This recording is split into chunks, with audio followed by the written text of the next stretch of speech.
récolte et la vente du zaban battent leur plein en cette période d'hivernage, un fruit aux vertus thérapeutiques multiples très prisé en ce moment. Vous le verrez, les vendeurs se frottent bien les mains. Ils sont installés sur l'axe Koulikoro-Banamba. Jules Sambou Sissoko et Salif Maïga sont allés à leur rencontre.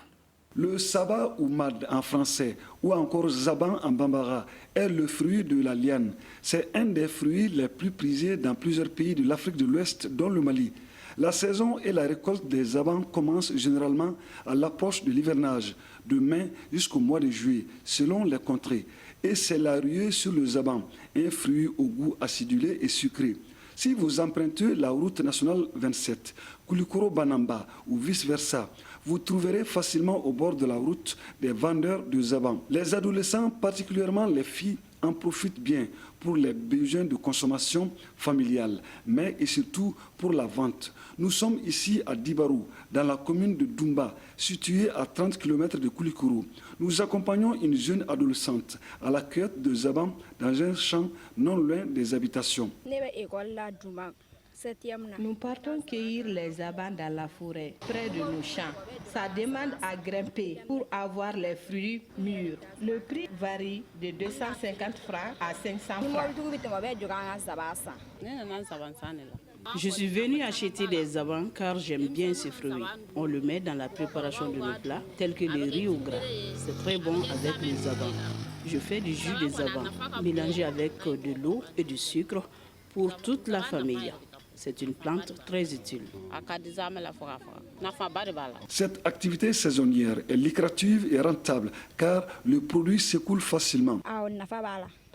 Le marché est rentable au bord de la route Koulikoro-Banamba. Les recettes me permettent de faire un geste à mes parents et de préparer la rentrée scolaire à venir.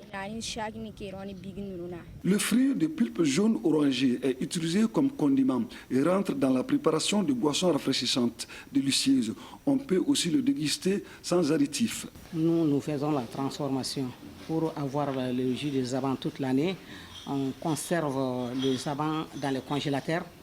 Après congélation, on commence le travail, on vient extraire le jus de zaban. Le jus de zaban est additionné du sucre. C'est du sucre, de l'eau. Et puis on fait le traitement à chaud pour pouvoir le conserver pendant 1 an. C'est toujours prisé par les gens. C'est plus prisé au Sénégal qu'au Mali parce qu'il y a des conteneurs qui sont chargés pour être envoyés au Sénégal. Son latex, c'est-à-dire le liquide visqueux blanc sécrété, aide à lutter contre la toux et la tuberculose en buvant une potion de feuilles bouillies. Ces racines aussi sont utilisées dans les soins de la stérilité féminine, selon des recherches de la médecine traditionnelle.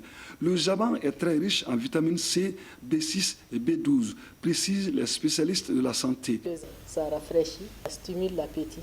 C'est un fruit qui est vraiment riche en vitamine C et aussi en d'autres vitamines telles que la vitamine B12. Donc la vitamine C, ses vertus, c'est vraiment de renforcer l'immunité et aussi ça rentre dans la composition de ce qu'on appelle la kératine. Ça permet de renforcer vraiment l'état de la peau, ça permet de renforcer aussi l'état des cheveux, des ongles. Vraiment ça procure du bien-être pour la santé. L'utilisation, la consommation est vraiment conseillée.